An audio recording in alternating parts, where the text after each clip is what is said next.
We are celebrating what God is doing for us, not what we are doing, or even what we need to do.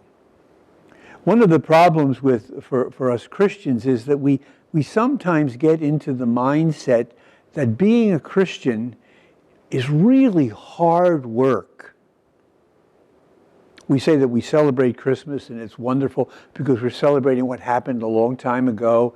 And then we get into what we call ordinary time, and we listen each Sunday to the teachings of Jesus, which we have to put into practice in order to be good, in order to get to heaven. But that's not what it's all about.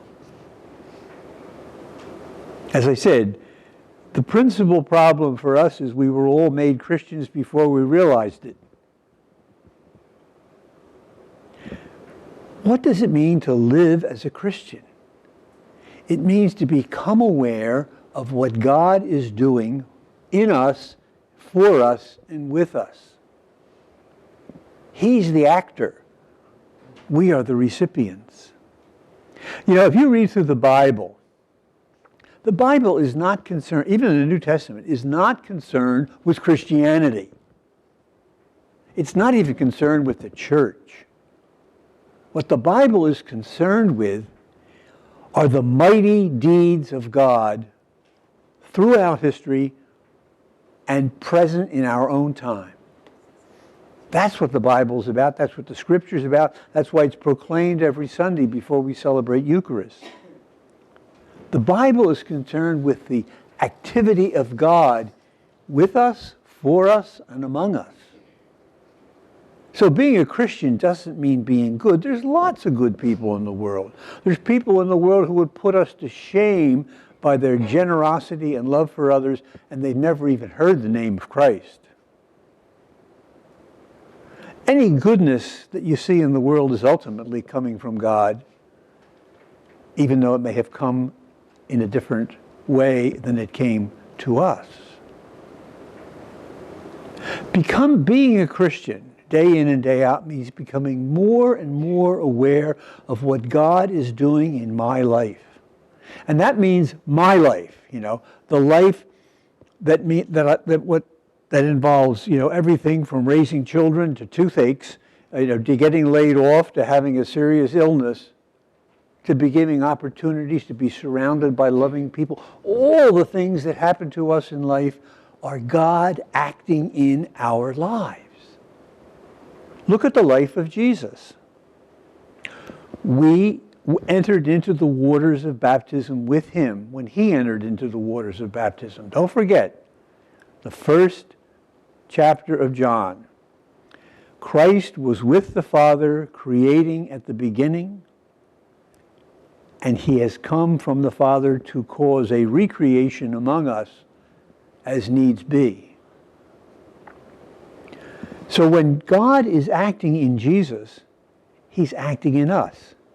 When God is acting in us and with us and for us, he's acting in and with and for Jesus. There is a union between us and the person whose birth we have been celebrating, which is much more than a family relationship. It's an intense personal indwelling. None of us indwell in each other, even though we love each other dearly. But when God loves, he indwells. God is living his life in us to the extent that we permit him. And I think we would permit him all the time, but we're not aware. We see life often as problem, not opportunity. We see life and the things of life as obstacles when they are really doorways into the life of God. That's why Christians who come to realize their faith are really happy people, because they are aware of the indwelling of God. Jesus submitted himself to human life, and he carried us with him into that submission. But we have to agree to it. We have to accept it. We have to do likewise. And how could Jesus do that? I mean, his life was pretty bad. He did it because he trusted his Father. that even in the worst situations, even on the cross, the Father was active in Jesus, sustaining Jesus, loving Jesus, and eventually raising Jesus. And whatever is said of Jesus is said of us. There is no difference between us and Jesus. He has taken the human family and recapitulated, as St. Paul says, in himself. He lives his life continuously in us.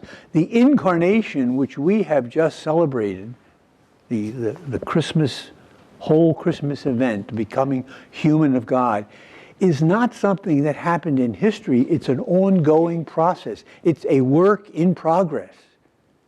And the work is taking place in you and in me,